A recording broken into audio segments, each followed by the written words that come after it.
Hi hello welcome back to ನನ್ನ ಕಲ್ಪನಾ ಲೋಕ ಯೂಟ್ಯೂಬ್ ಚಾನಲ್. ಇನ್ನು ಯಾರೆಲ್ಲ ಚಾನಲ್ಗೆ ಸಬ್ಸ್ಕ್ರೈಬ್ ಆಗದೆ ಕತೆ ಕೇಳ್ತಾ ಇದ್ದೀರೋ ಅವರು ಚಾನಲ್ಗೆ ಸಬ್ಸ್ಕ್ರೈಬ್ ಆಗಿ ಹಾಗೂ ಲೈಕ್ ಮಾಡಿ, ಶೇರ್ ಮಾಡಿ, ಕಮೆಂಟ್ ಮಾಡಿ ನಮ್ಮನ್ನು ಪ್ರೋತ್ಸಾಹಿಸಿ. ಈಗ ಹೃದಯವು ಬಯಸಿದೆ ನಿನ್ನನ್ನೇ ಕಥೆಯ ಮುಂದಿನ ಸಂಚಿಕೆ. ಭುವನ್, ನಿನ್ಗವಳ ಮೇಲೆ ಕರುಣೆ ಬಂದಿರೋ ಥರ ಇದೆ. ಆ ಪಿಂಡನ ಮೊದಲು ಸಾಯಿಸು, ಆಮೇಲೆ ಇವಳಿಗೆ ಹೊಡೆದು ಬಡ್ದು ಮಾಡು ಎಂದು ಭುವನ್ನ ತಂದೆ ಹೇಳಿದ ತಕ್ಷಣ ಹಿಡಿದಿದ್ದ ಲಾಠಿಯನ್ನು ಎಸೆದು ಇಚ್ಛಾಳನ್ನು ಹೊರಳಿಸಿ ಅವಳ ಹೊಟ್ಟೆಯ ಮೇಲೆ ಪ್ರಹಾರ ನಡೆಸಲು ತಯಾರಾಗಿದ್ದ. ಅಷ್ಟರಲ್ಲಿ ಸರ್ ಈಗ ಯಾವ ರಿಸ್ಕ್ ತಗೊಳ್ಳೋದು ಬೇಡ ಸರ್, ನೀವಿಲ್ಲಿದ್ರೆ ನಿಮಗೆ ಅಪಾಯ, ಇಲ್ಲಿಂದ ಹೋಗಿ ಸರ್, ಸದ್ಯಕ್ಕೆ ಇವಳನ್ನು ಬಿಡೋದು ಒಳ್ಳೆಯದು, ಮೊದಲು ಇಲ್ಲಿಂದ ನೀವು ಎಸ್ಕೇಪ್ ಆಗಿ ಎಂದು ಹೊರಗಿನಿಂದ ಓಡಿ ಬಂದ ಇನ್ಸ್ಪೆಕ್ಟರ್ ಬೆವರು ಒರೆಸಿಕೊಳ್ಳುತ್ತಾ ಒದರಿದ. ಅಷ್ಟೊಂದು ಎದುರುಕೊಳ್ಳುವಂಥದ್ದು ಏನಾಯ್ತು ನಿನಗೆ? ಹುಲಿ ಬಂತ ಹೇಗೆ ಎಂದು ಹಾಸ್ಯವಾಗಿ ಹೇಳಿದ ಜಯೇಂದ್ರ. ಹುಲಿ ಬಂದರೆ ರಿವಾಲ್ವರ್ಲಿಂದ ಶೂಟ್ ಮಾಡಿ ಬಚಾವಾಗ್ಬೋದು, ಆದರೆ ಬರ್ತಾ ಇರೋದು ACP ಭರತ್ ಭಾರ್ಗವ್, ಇಲ್ಲೇ ಹತ್ರದಲ್ಲೇ ಇದ್ದಾರಂತೆ. ನಮ್ಮ ಕಡೆಯ ಕಾನ್ಸ್ಟೇಬಲ್ ಫೋನ್ ಮಾಡಿ ಹೇಳ್ದ, ನಿಮಗೆ ಗೊತ್ತಲ್ಲ, ಆ ಮನುಷ್ಯ ಮಹಾನ್ ಕಿರಿಕ್ಪಾಟಿ, ನ್ಯಾಯ, ನೀತಿ, ಕರ್ತವ್ಯ, ಪ್ರಾಮಾಣಿಕತೆ ಬದನೆಕಾಯಿ ಅಂತ ನಮ್ಮ ತಲೆ ತಿಂತಾನೆ. ಅದ್ಯಾರನ್ನೋ ಎನ್ಕೌಂಟರ್ ಮಾಡಿ 6 ತಿಂಗಳು ಸಸ್ಪೆಂಡ್ ಆಗಿ ಇಲ್ಲಿಗೆ ಬಂದು ಕೂತಿದ್ದಾನೆ ನಮ್ಮ ತಲೆ ತಿನ್ನೋಕೆ ಎಂದ ಅಸಹನೆಯಿಂದ. ಅದನ್ನು ಮೊದಲೇ ಬೊಗಳೋಕೆ ಏನೋ ರೋಗ? ನೀನು ಕೊಂಕಣ ಸುತ್ತಿ ಮೈಲಾರಕ್ಕೆ ಬರೋ ಅಷ್ಟರಲ್ಲಿ ಭರತ್ ಇಲ್ಲಿಗೆ ಬಂದಿರ್ತಾನೆ. ಅವನೊಬ್ಬ ನಮ್ಮ ಆಜನ್ಮ ಶತ್ರು, ಎಲ್ಲೋದ್ರೂ ಶನಿ ಥರ ಬಂದು ವಕ್ಕರಿಸಿ ನಮ್ಮ ಕೆಲಸಕ್ಕೆ ಅಡ್ಗಾಲ ಹಾಕ್ತಾನೆ ಎಂದು ಭುವನ್ ಬೈದುಕೊಂಡ. ಅಯ್ಯೋ ಸರ್, ಈಗ ಮಾತಾಡ್ತಕ್ಕೋರೋ ಸಮಯ ಅಲ್ಲ. ಅವನೇನಾದರೂ ಇಲ್ಲಿಗೆ ಬಂದುಬಿಟ್ರೆ ನಿಮ್ಮ ಜೊತೆ ನನ್ನನ್ನು ಎನ್ಕೌಂಟರ್ ಮಾಡಿ ಮೋರಿಗೆ ಎಸೆದರೂ ಆಶ್ಚರ್ಯ ಇಲ್ಲ. ಮೊದಲೇ ಆಫ್ ಮೆಂಟ್ಲು, ಈಗಂತೂ ಫುಲ್ ಮೆಂಟ್ಲು ಆಗಿದ್ದಾನೆ. ಅದೇನೋ ಅವನು ಮದುವೆ ಆಗೋ ಹುಡುಗಿ ಕೈ ಕೊಟ್ಟು ಓಡೋದ್ಲಂತೆ, ಆ ಹುಡುಗಿ ಓಡೋಗಿ ಬಚಾವಾದ್ಲು. ಯಾರು ಸರ್ ಆ ಮೆಂಟ್ಲು ಜೊತೆ ಜೀವನ ಮಾಡ್ತಾರೆ ಎಂದು ಇನ್ಸ್ಪೆಕ್ಟರ್ ಹಲ್ಲುಬ್ಬಿದರೆ ಭುವನ್ ಕಣ್ಣು ಇಚ್ಛಾ ಮೇಲೆ. ಇವಳೊಬ್ಳು ಇಲ್ಲೇ ಇದ್ದಾಳಲ್ಲ, ಆ ಮೆಂಟ್ಲು ಜೊತೆ ಜೀವನ ಮಾಡೋದಕ್ಕೆ ಹಂಬಲಿಸಿದವಳು, ಈಗ ಅವನು ಹುಚ್ಚು ಬಿಟ್ಟಿರ್ಬೋದು ಎಂದು ಮನಸ್ಸಲ್ಲೇ ಅಂದುಕೊಂಡ. ಅದು ಬಿಡುವ ಹುಚ್ಚಲ್ಲ, ಪ್ರೀತಿಯ ಹುಚ್ಚು ಅವಳ ತಲೆಗೇರಿದೆ ಎಂದು ಅವನಿಗೆ ಹೇಗೆ ತಿಳಿದಾತು? ಭುವನ್ ಕೊಟ್ಟ ಲಾಠಿ ಏಟಿನಿಂದ ನರಳುತ್ತಾ ಬಿದ್ದಿದ್ದ ಇಚ್ಛಾಳಿಗೆ ಅಲ್ಲಿಂದ ತಪ್ಪಿಸಿಕೊಂಡು ಹೇಗೆ ಹೋಗುವುದು ಎಂಬ ಚಿಂತೆ. ಅವರ ಮಾತಿಗೆ ಜಾಸ್ತಿ ತಲೆ ಕೆಡಿಸಿಕೊಳ್ಳದೆ ಇದ್ದರೂ ಭರತ್ ಭಾರ್ಗವ್ ಕಂಡ್ರೆ ಇವರಿಗೆಲ್ಲ ಹೆದರಿಕೆ. ತನ್ನನ್ನು ಜಾಸ್ತಿ ಹೊತ್ತು ಇಲ್ಲಿ ಇಟ್ಟುಕೊಳ್ಳುವುದಿಲ್ಲ ಎಂದು ಅರಿವಾಗಿತ್ತು. ತಾನು ತಪ್ಪಿಸಿಕೊಳ್ಳಲು ಯಾವ ದಾರಿ ಇದೆ ಎಂದು ಅವಳ ಮೆದುಳು ಯೋಚನೆ ಮಾಡುತ್ತಿತ್ತು. ಅವನ ಬಗ್ಗೆ ಮಾತಾಡ್ತಾ ಕೂರೋ ಸಮಯನಾದು, ನಾವು ಇಲ್ಲೇ ಇದ್ದರೆ ಅವನು ನಮ್ಮ ತಿಥಿ ಮಾಡ್ತಾನೆ. ಅವನು ಬಂದು ಹೋಗೋ ತನಕ ಇವಳನ್ನು ಎಲ್ಲಾದರೂ ಬಚ್ಚಿಡು. ಅವನು ಹೋಗ್ತಿದ್ದ ಹಾಗೆ ನನಗೆ ಫೋನ್ ಮಾಡಿ ಹೇಳು. ನಡಿ ಭುವನ್, ಬೇಗ ಹೋಗೋಣ ಎಂದು ಅವಸರ ಪಡಿಸಿ ಭುವನ್ ಜೊತೆ ಹೋದ. ಸರ್ ಇವಳನ್ನು ಕೂಡ ಕರ್ಕೊಂಡು ಹೋಗಿ ಸರ್, ಇವಳಿಲ್ಲೇ ಇದ್ದರೆ ನಾನು ಸಿಗ್ಬೀಳ್ತೀನಿ ಎಂದು ಇನ್ಸ್ಪೆಕ್ಟರ್ ಕೂಗಿಕೊಂಡರೂ ಕೇಳಿಸಿದವರಂತೆ ಓಡಿ ಹೋದರು. ನೀವಿಬ್ಬರು ಇವಳನ್ನು ಹೊರಗಿನ ಗೂಡಂಗಡಿ ಹಿಂದೆ ಇಟ್ಕೊಂಡು ನಿಂತಿರಿ. SP ಬಂದು ಹೋದ್ಮೇಲೆ ಒಳಗೆ ಬಂದರೆ ಸಾಕು, ಇವಳೆಲ್ಲೋ ತಪ್ಪಿಸ್ಕೊಂಡು ಹೋಗದಂತೆ ನೋಡ್ಕೊಳ್ಳಿ ಎಂದು ಲೇಡಿ ಕಾನ್ಸ್ಟೇಬಲ್ಗಳಿಗೆ ಆದೇಶಿಸಿದ. ಲಾಠಿಯ ಏಟಿನಿಂದ ಏಳಲೂ ಕಷ್ಟಪಡುತ್ತಿದ್ದ ಇಚ್ಛಾಳನ್ನು ಬಲವಂತವಾಗಿ ಎಬ್ಬಿಸಿ ದರದರನೆ ಎಳೆದುಕೊಂಡು ಹೋದ ಲೇಡಿ ಪೊಲೀಸರು ಸ್ಟೇಷನ್ ಎದುರು ಇದ್ದ ಗೂಡಂಗಡಿಯ ಹಿಂದಿನ ಬದಿಯಲ್ಲಿ ಇಚ್ಛಾಳನ್ನು ನಿಲ್ಲಿಸಿ ಅವಳ ಅಕ್ಕಪಕ್ಕ ತಾವು ನಿಂತರು. 1-2 ನಿಮಿಷ ಕಾದ ಇಚ್ಛಾ, ಪ್ಲೀಸ್ ನನಗೆ ಸಹಾಯ ಮಾಡಿ, ನಾನು ಗರ್ಭಿಣಿ ಹೆಣ್ಣು, ನೀವು ಕೂಡ ಹೆಣ್ಣಾಗಿ ನಿಮಗೆ ಕರುಣೆ ಬರೋದಿಲ್ವಾ? ಪ್ಲೀಸ್ ಹೆಲ್ಪ್ ಮಾಡಿ ಎಂದು ಬೇಡಿಕೊಂಡವಳ ಮೇಲೆ ಕಿರಾತಕಿಯರಿಗೆಲ್ಲಿ ಕರುಣೆ ಮೂಡುವುದು? ಹೋಗಮ್ಮ, ನಿನಗೆ ಸಹಾಯ ಮಾಡೋಕೆ ಹೋದರೆ ಇನ್ಸ್ಪೆಕ್ಟರ್ ನಮ್ಮನ್ನು ಸುಮ್ಮನೆ ಬಿಡ್ತಾನ? ಅದೇನು ಮಾಡಬಾರ್ದು ಮಾಡಿ ಬಂದಿದ್ದೀಯೋ ಅನ್ಬೋಸು ಎಂದು ಚೂರು ಕರುಣೆ ಇಲ್ಲದೆ ಅಸಡ್ಡೆ ತೋರಿದರು. ನೋಡಿ, ನೀವಿಲ್ಲಿಂದ ತಪ್ಪಿಸ್ಕೊಳ್ಳೋಕೆ ಸಹಾಯ ಮಾಡಿದರೆ ನೀವು ಕೇಳಿದಷ್ಟು ದುಡ್ಡು ಕೊಡ್ತೀನಿ, ಪ್ಲೀಸ್ ನಿಮ್ಮ ತಂಗಿ ಅಂದ್ಕೊಂಡು ಸಹಾಯ ಮಾಡಿ ಎಂದು ಅವರ ಕಾಲಿಗೆ ಬಿದ್ದು ಬೇಡಿಕೊಂಡಳು.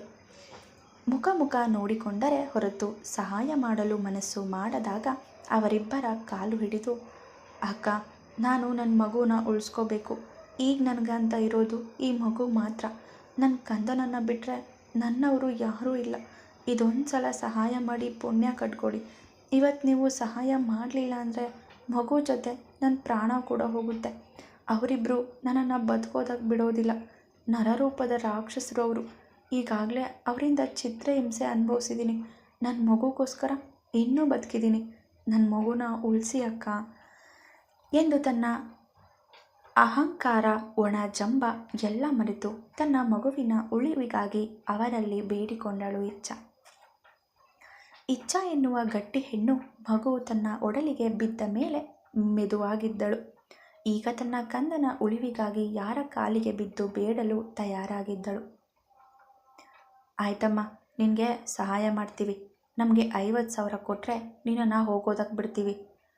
ಕರುಣೆ ತೋರಿದಂತೆ ಹೇಳಿದರೂ ಅವಳ ಸ್ಥಿತಿ ನೋಡಿದ ಮೇಲೂ ಅವರ ಹಣದ ದಾಹ ಕಡಿಮೆ ಆಗಿರಲಿಲ್ಲ. 50,000 ಏನು, ಒಬ್ಬೊಬ್ಬರಿಗೆ 1,00,000 ಹಣ ಬರುವಂತೆ ಮಾಡ್ತೀನಿ. ಆದರೆ ನನಗೆ ಹೋಗೋದಕ್ಕೆ ಟ್ಯಾಕ್ಸಿ ಬುಕ್ ಮಾಡಿ ಕೊಡಬೇಕು. ನಾನು ಎಲ್ಲಿಗೆ ತಪ್ಪಿಸ್ಕೊಂಡು ಹೋದೆ ಅಂತ ಇನ್ಸ್ಪೆಕ್ಟರ್ಗೆ ಮಾತ್ರ ಅಲ್ಲ, ಯಾರಿಗೂ ಬಿಟ್ಟು ಕೊಡಬಾರ್ದು ಎಂದರೆ ಆಸೆ ಬುರುಕ ಹೆಣ್ಣು ಮಕ್ಕಳು ಸರಿ ಎಂದು ಒಪ್ಪಿಗೆ ಕೊಟ್ಟರು. ಭುವನ್ ತನ್ನ ಕೊರಳಿಗೆ ಕಟ್ಟಿದ್ದ ತಾಳಿಯನ್ನು ತೆಗೆದು ತನ್ನ ಕೈಯಲ್ಲಿ ಹಿಡಿದು, ಇದರಲ್ಲಿ ಕಡಿಮೆ ಅಂದರೂ 2-3 ಲಕ್ಷದ ಮೇಲಿದೆ. ನನ್ನನ್ನು ಟ್ಯಾಕ್ಸಿಗೆ ಹತ್ತಿಸಿದ ಮೇಲೆ ನಿಮ್ಮ ಕೈ ಕೊಡ್ತೀನಿ. ಅವಳೀಗ ಯಾರನ್ನು ನಂಬುವ ಸ್ಥಿತಿಯಲ್ಲಿ ಇಲ್ಲ.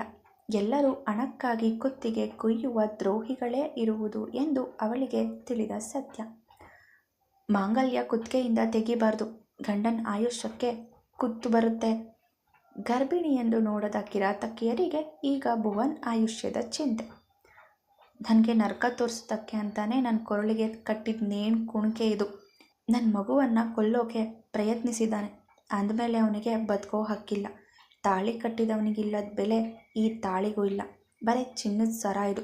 ಇದಕ್ಕೆ ಕಟ್ಟಿದವನಿಗೆ ಇರೋ ಅಷ್ಟು ಬೆಲೆ ಇರೋದು ಈ ತಾಳಿಗೆ. ಕೋಪದಿಂದ ಹೇಳಿದವಳ ನೋಡೋದಕ್ಕೆ ಭಯವಾಯಿತು ಅವರಿಗೆ. ಚಿನ್ನದ ತಾಳಿ ಹೌದಾ ಇಲ್ವಾ ಎಂದು ಕೈಯಲ್ಲಿ ಹಿಡಿದು ಪರೀಕ್ಷಿಸಿದ ಮೇಲೆ ಅವಳಿಗೆ ಸಹಾಯ ಮಾಡಲು ಒಪ್ಪಿದರು. ಕೂಡಲೇ ಅವರ ಕೈಯಿಂದ ತಾಳಿ ಎಳೆದುಕೊಂಡು, ಮೊದಲು ಟ್ಯಾಕ್ಸಿ ತನಕ ತಲುಪಿಸಿ, ಆಮೇಲೆ ಈ ಸರ ನಿಮ್ಮಿಬ್ರದೆ ಎಂದ ಇಚ್ಛಾಳ ನಡೆ ಅವರನ್ನು ಪೆಚ್ಚಾಗಿಸಿತು. ಇಚ್ಛಾಳ ಕೈಯಲ್ಲಿ ಪಳಪಳ ಎಂದು ಹೊಳೆಯುತ್ತಿರುವ ತಾಳಿಯನ್ನು ನೋಡುತ್ತಾ ಟ್ಯಾಕ್ಸಿ ಬುಕ್ ಮಾಡಿ ಟ್ಯಾಕ್ಸಿ ಬರುತ್ತಲೇ ಸರಕ್ಕಾಗಿ ಕೈ ಚಾಚಿದರು. ಮೊದಲು ಹತ್ತೋದಕ್ಕೆ ಸಹಾಯ ಮಾಡಿ ಎಂದು ಅವರು ಟ್ಯಾಕ್ಸಿ ಹತ್ತಿಸಿದ ಮೇಲೆ ಅವರ ಕೈಗೆ ಮಾಂಗಲ್ಯ ಸರವನ್ನು ಇಟ್ಟಳು. ನಿಮ್ಮಿಂದ ತುಂಬ ಉಪಕಾರ ಆಯಿತು.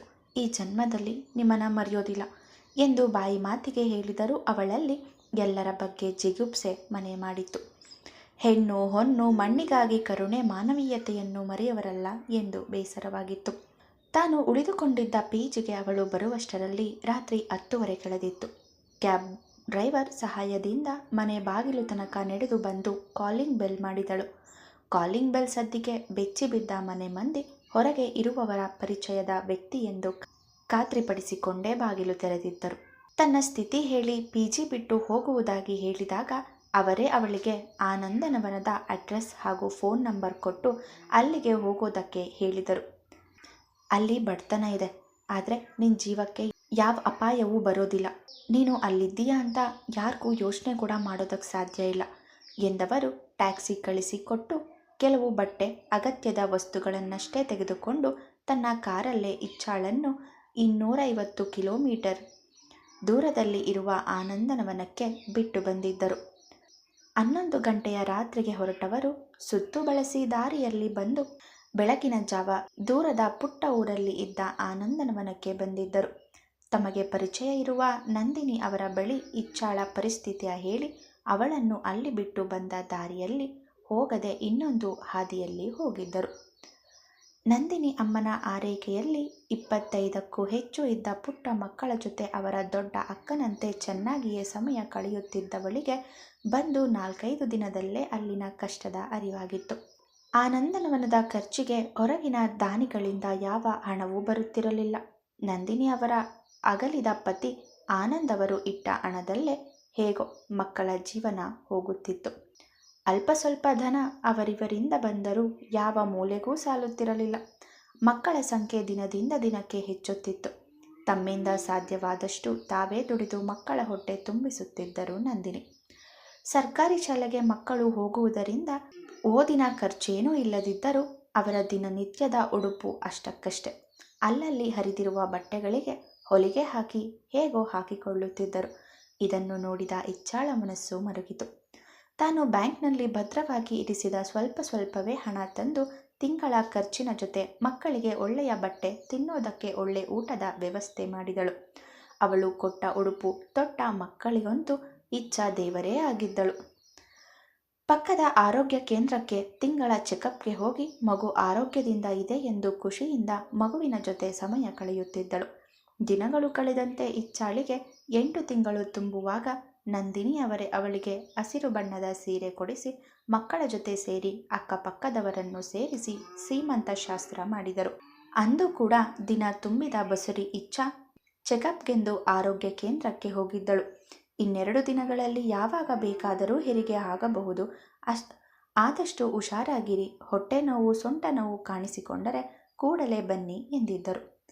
ಬರುವ ದಾರಿಯಲ್ಲಿ, ಮುದ್ದು, ಯಾವಾಗ ನೀನು ಬರೋದು? ನಿನ್ನನ್ನು ನೋಡಬೇಕು ಅಂತ ಕಾಯ್ತಾ ಇದ್ದೀನಿ. ಆದಷ್ಟು ಬೇಗ ಹೊರಗೆ ಬಂದುಬಿಡು. ನಿನಗೋಸ್ಕರ ಈ ನಿನ್ನಮ್ಮ ತುಂಬ ಕಾಯ್ತಿದ್ದಾಳೆ.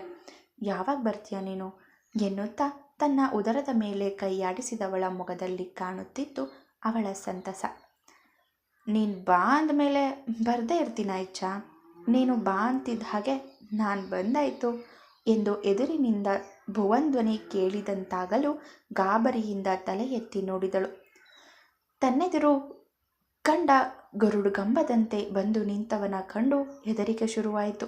ತಿಂಗಳು ತುಂಬಿದ ಗರ್ಭಿಣಿ ಹೆಣ್ಣು ಎಲ್ಲಿ ತನಕ ಓಡಿಯಾಳು? ಅವನನ್ನು ಕಂಡ ಭಯಕ್ಕೆ ಹೃದಯ ಕೇಡು ಶಂಕಿಸಿತು. ಮಗುವನ್ನು ಅವ ಬಿಡಲಾರ ಎಂದು ಹೊಟ್ಟೆಯ ಮೇಲೆ ಕೈಯಿರಿಸಿ ಹಿಂದೆ ಸರಿಯತೊಡಗಿದಳು. ಅವಳು ಹೆದರಿ ಹಿಂದೆ ಸರಿದಷ್ಟು ಹೊಟ್ಟೆಯಲ್ಲಿ ಇರುವ ಮಗುವಿನ ಮಿಸುಕಾಟವು ಹೆಚ್ಚಾಗುತ್ತಿತ್ತು. ಮುದ್ದು, ನಿನ್ನಮ್ಮ ನಿನ್ನ ಜೊತೆ ಇದ್ದಾಳೆ. ನಿನಗೇನೂ ಆಗೋದಕ್ಕೆ ಬಿಡೋದಿಲ್ಲ. ಪ್ಲೀಸ್ ಸ್ವಲ್ಪ ಹೊತ್ತು ಸುಮ್ಮನೆ ಇರು ಬಂಗಾರ, ಆಮೇಲೆ ಅಮ್ಮ ಲಾಲಿ ಹಾಡ್ತಾಳೆ ಎಂದು ಮಗುವನ್ನು ಸಂತೈಸುತ್ತಾ ಹಿಂದೆ ಹೆಜ್ಜೆ ಇಡತೊಡಗಿದಳು. ಲೇಡಿ ರೌಡಿ ಇಚ್ಛಾ ಮಾಧವನ್ ಹೆದರ್ತಾ ಇರೋದಾ? ಓ ಗಾಡ್, ಇಮ್ಯಾಜಿನ್ ಮಾಡ್ಕೊಳ್ಳೋಕ್ಕೂ ಕಷ್ಟ ಆಗ್ತಿದೆ. ಪಾಪ ಇಚ್ಛಾ, ನೀನು ನೋಡಿದ್ರೆ ಬೇಜಾರಾಗುತ್ತೆ. ಇನ್ನು ಸ್ವಲ್ಪ ಹೊತ್ತಲ್ಲಿ ನಿನ್ನ ಮುದ್ದು ಬಂಗಾರದ ಮಗು ಈ ಭೂಮಿ ಬಿಟ್ಟು ಹೋಗುತ್ತಲ್ಲ ಅಂತ ನೋವಾಗುತ್ತೆ ಎಂದು ಇಲ್ಲದ ಕನಿಕರ ನಟಿಸಿದ. ಬೇಡ ಭುವನ್, ನನ್ನ ಮಗುಗೇನಾದರೂ ಆದರೆ ನಿನ್ನನ್ನು ಮಾತ್ರ ಸುಮ್ಮನೆ ಬಿಡೋದಿಲ್ಲ. ಇದು ನಿನ್ನ ಮಗು ಕೂಡ ಅನ್ನೋದು ಮರಿಬೇಡ ಎಂದ ಇಚ್ಛಾಳ ಕೆನ್ನೆಯನ್ನು ಒತ್ತಿ ಹಿಡಿದ. ಇಂಥ ಮಕ್ಕಳು 1000 ಹುಟ್ಟುತ್ತೆ. ನನ್ನ ಹೊಸ ಹೆಂಡತಿಗೆ ವಂಶೋದ್ಧಾರಕನನ್ನು ಹೊತ್ಕೊಡ್ತಾಳೆ. ಅಂಥದ್ರಲ್ಲಿ ಯಾರದ್ದೋ ಪಿಂಡಕ್ಕೆ ನಾನು ಯಾಕಪ್ಪ ಆಗಲಿ? ಇದು ನನ್ನ ಮಗುನ ಅಥವಾ ಆ ಮೈಕಲ್ ಮಗುನ ಅಂತ ಯಾರಿಗೆ ಗೊತ್ತು ಎಂದು ಒದರಿದವನ ಕಪಾಳಕ್ಕೆ ಬಾರಿಸಿದಳು. ನನ್ನ ಜೊತೆ ಒಂದೇ ಮನೆಯಲ್ಲಿದೆಯಲ್ಲ, ನನ್ನ ಜೊತೆ ಸಂಸಾರ ಮಾಡಿದವನು ನೀನು ಮಾತ್ರ. ಮೈಕಲ್ ಪ್ರೀತಿಸ್ತೀನಿ ಅಂತ ಬಂದೋ ಹೊರತು ಒಂದಿನ ಕೂಡ ನನ್ನ ಜೊತೆ ಕೆಡ್ತಾಗ ನಡ್ಕೊಂಡಿಲ್ಲ. ಅಂಥದ್ರಲ್ಲಿ ಅವನ ಹೆಸರು ಮಧ್ಯ ತರ್ತೀಯ? ನನ್ನ ಮಗುವಿಗೆ ತಂದೆಯಾಗಿ ನಿನ್ನ ಹೆಸರಿನ ಅಗತ್ಯ ಇಲ್ಲ. ಒಂಟಿಯಾಗಿ ಸಾಕೋ ಯೋಗ್ಯತೆ ನನಗಿದೆ. ನನ್ನ ಪಾಡಿಗೆ ನನ್ನ ಬಿಟ್ಟರೆ ಸಾಕು ಎಂದು ಭುವನ್ನನ್ನು ದೂಡಿ ಹೊರಟವಳ ಮುಡಿ ಹಿಡಿದು ಎಳೆದುಕೊಂಡು ಹೊರಟ. ಭುವನ್, ಬಿಡು ನನ್ನನ್ನು. ನೀನು ತಪ್ಪು ಮಾಡ್ತಾ ಇದೆಯಾ. ನನ್ನ ಮಗುಗೆ ಏನು ಮಾಡಬೇಡ. ನನ್ನ ಮಗುನ ಉಳಿಸು. ಮಗು ಹುಟ್ಟಿದ ಮೇಲೆ ಬೇಕು ಅಂದರೆ ನೀನು ಹೇಳಿದ ಹಾಗೆ ಕೇಳ್ತೀನಿ. ನನ್ನ ಮಗುವಿಗೆ ಏನೂ ಮಾಡಬೇಡ ಎಂದು ಬೇಡಿಕೊಳ್ಳುತ್ತಿದ್ದರೂ ಕಿವಿಗೆ ಹಾಕಿಕೊಳ್ಳದೆ ಹತ್ತಿರದಲ್ಲೇ ಇದ್ದ ಕಾರಿಗೆ ಇಚ್ಛಾಳನ್ನು ಮೂಟೆ ತುಂಬುವಂತೆ ತುಂಬಿದ. ಅವಳ ಪಕ್ಕದಲ್ಲೇ ಕುಳಿತು, ಹೊರಡೋಣ ಡ್ಯಾಡ್, ಜಾಸ್ತಿ ಹೊತ್ತು ಇಲ್ಲಿರೋದು ಒಳ್ಳೆಯದಲ್ಲ. ಊರಿನವ್ರಿಗೆ ಯಾರಾದರೂ ನೋಡಿದ್ರೆ ಕಷ್ಟ ಆಗುತ್ತೆ ಎಂದ. ಎದುರು ಕುಳಿತ ಜಯೇಂದ್ರ ಗಾಡಿ ಮುನ್ನಡೆಸಿದ. ಏ ಭುವನ್, ನೀನು ಖಂಡಿತ ಉದ್ಧಾರ ಆಗೋದಿಲ್ಲ ಕಣೋ. ನನ್ನ ಮಗುವಿಗೇನಾದರೂ ಆದರೆ ನಿನ್ನನ್ನು ಜೀವಂತವಾಗಿ ಬಿಡೋದಿಲ್ಲ ಎಂದು ಬೈಯುತ್ತಾ ಕಣ್ಣೀರು ಸುರಿಸುತ್ತಿರುವ ಇಚ್ಛಾಳ ಕಂಡು ಅವನ ಮೊಗದಲ್ಲಿ ಸಂತೃಪ್ತಿಯ ಮಂದಹಾಸ ಮಿನುಗಿತು. ಅವಳು ಕಣ್ಣೀರು ಸುರಿಸಿದಷ್ಟು ಅವನ ಮೊಗದಲ್ಲಿ ನಗು ಹೆಚ್ಚಾಗುತ್ತಿತ್ತು. ಅವನ ಮೊಗದಲ್ಲಿ ಇಣುಕುತ್ತಿರುವ ಕ್ರೌರ್ಯದ ನಗು ಕಂಡು ಹೆದರಿತು ಅವಳ ಹೃದಯ. ಕಿಬ್ಬೊಟ್ಟೆಯ ಕೆಳಗಿನ ಭಾಗದಲ್ಲಿ ಸಣ್ಣಗೆ ನೋವು ಶುರುವಾಗಿತ್ತು. ಹಿಂದೆಯೇ ಸೊಂಟ ಝಳಕ್ಕೆಂದಿತ್ತು. ಮುಂದುವರಿಯುವುದು.